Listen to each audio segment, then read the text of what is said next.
Verstappen has been brutally honest about the RB22's severe handling issues throughout this difficult 2026 campaign. He told his team over the radio that the car is undrivable and they have never had anything this bad. He explained that every single lap feels like pure survival because the vehicle simply does not let him push. This mechanical struggle goes far beyond normal tire degradation or standard setup compromises.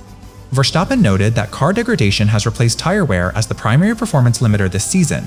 Balance problems change from lap to lap, making consistent driving nearly impossible for anyone. He admitted that he cannot even put in a reference point because the behavior shifts constantly. Safety concerns have now compounded these ongoing performance frustrations for the Dutch driver.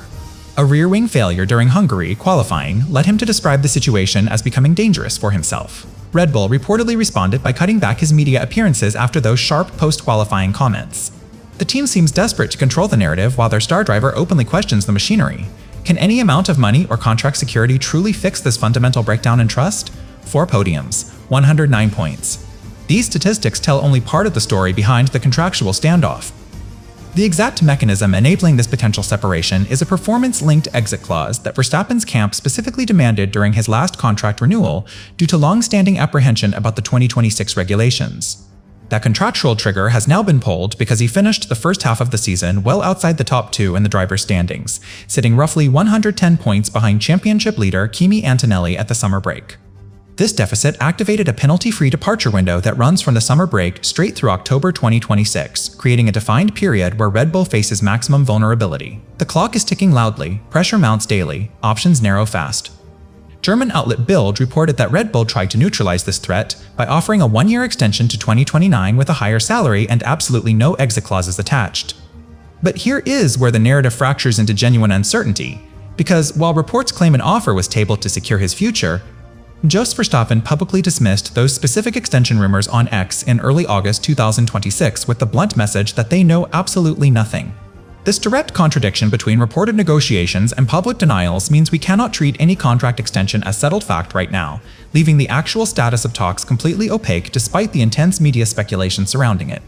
What does it actually mean for a 3-time world champion to be in this position?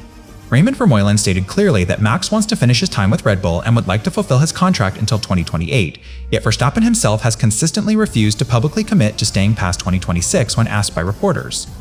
This tension between private loyalty and public ambiguity keeps the entire driver market in suspense, especially since Sky Sports News reported that Verstappen's camp initiated contact with McLaren as speculation about a 2027 move grew after the British Grand Prix. No team has confirmed a deal, and some paddock analysts consider Mercedes unlikely, but the mere existence of the open window through October ensures that every race weekend without improvement adds fuel to the fire.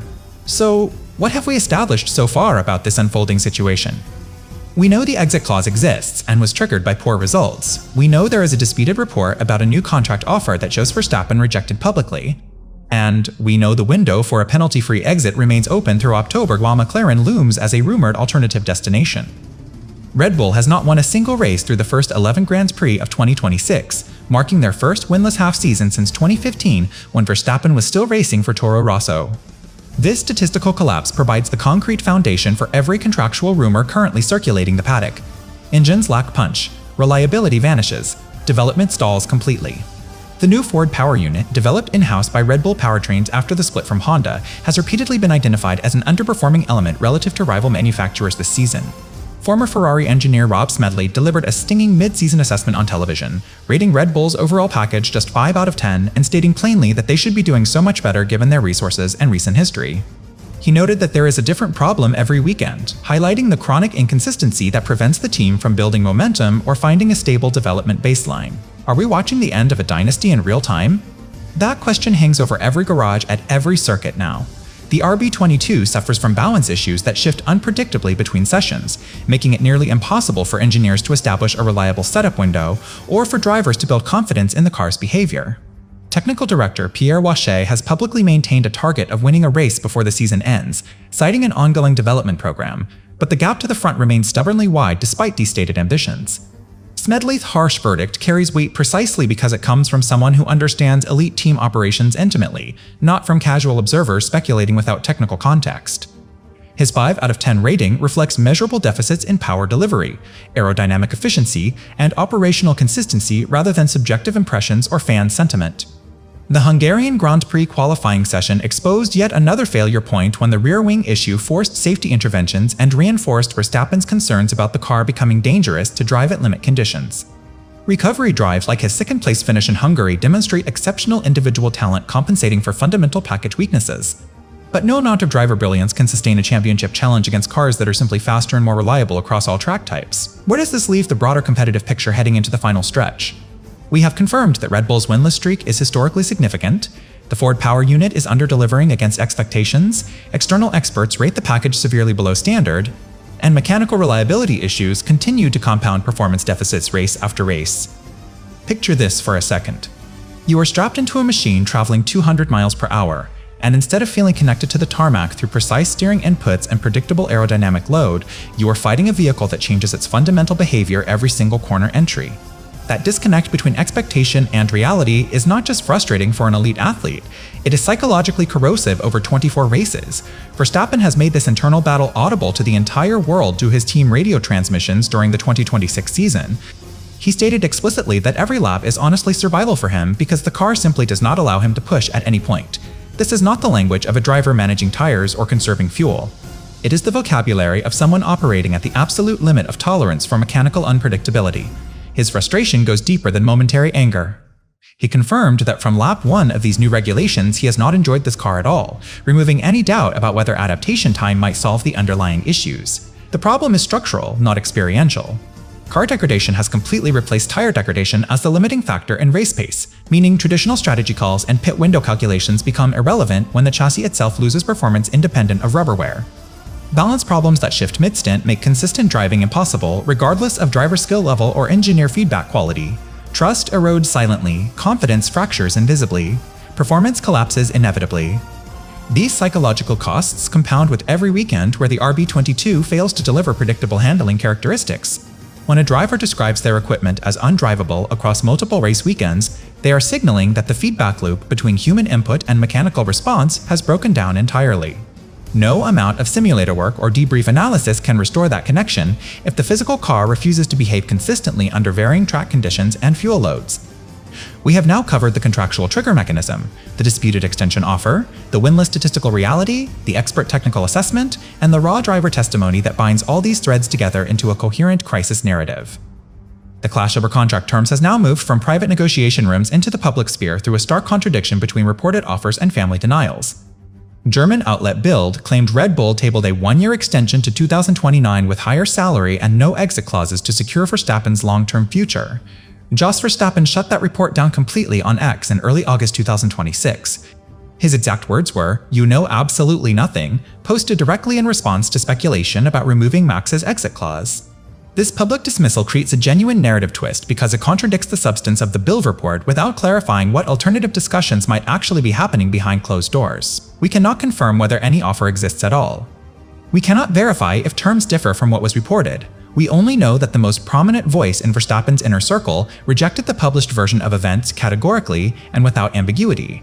Silence follows denial. Speculation fills voids. Truth remains hidden. What does this public contradiction tell us about the current state of negotiations? It suggests that either the reported offer never existed in the form described, or the terms are so different from public reporting that Yase felt compelled to correct the record before misinformation hardened into accepted fact. Raymond Vermeulen's earlier statement that Max wants to finish his time with Red Bull and would like to fulfill his contract until 2028 adds another layer of complexity, since it expresses loyalty while leaving room for the very exit option that triggered this entire crisis. The tension between private assurances and public silence keeps every rival team monitoring the situation closely, knowing that any misstep by Red Bull could open the door to a generational talent becoming available mid-contract. So, where do things stand as we approach the October deadline? We have established that the exit clause was activated by poor championship position, that a disputed contract extension report was publicly denied by Jos Verstappen on social media, and that conflicting signals from Verstappen's camp keep the actual negotiation status deliberately opaque despite intense external scrutiny. Go back to that opening line about Verstappen being brutally honest regarding the RB22's severe handling issues, because that raw, on-track frustration is precisely what makes his manager's current messaging so difficult to reconcile with observable reality. Raymond Vermeulen insists that Max wants to finish his time with Red Bull and has a contract until 2028 that he would like to fulfill, yet Verstappen himself has consistently refused to publicly commit to staying past 2026 when directly questioned by media. Words promise stability, actions signal doubt, trust hangs suspended. How can a driver simultaneously want to honor a long-term deal while refusing to verbally confirm it beyond the current season? The answer lies in the performance-linked exit clause itself, which was specifically added due to long-standing apprehension about these exact 2026 regulations that have now produced such disappointing results. Vermeulen's reassurances may reflect genuine private sentiment or strategic positioning designed to maintain leverage during negotiations. But they cannot erase the fact that every undrivable weekend reinforces the wisdom of having secured that contractual escape route in the first place. Sky Sports News reported that Verstappen's camp initiated contact with McLaren as speculation grew after the British Grand Prix, suggesting that exploring alternatives is already underway regardless of public declarations of loyalty. No team has confirmed a deal, and some analysts consider Mercedes unlikely, but the mere act of initiating conversations signals that options are being evaluated seriously rather than dismissed outright. We have now traced this story from its mechanical roots through contractual triggers, disputed offers, expert assessments, driver testimony, public denials, and finally to this irreconcilable contradiction between private assurances and public silence that defines the current moment.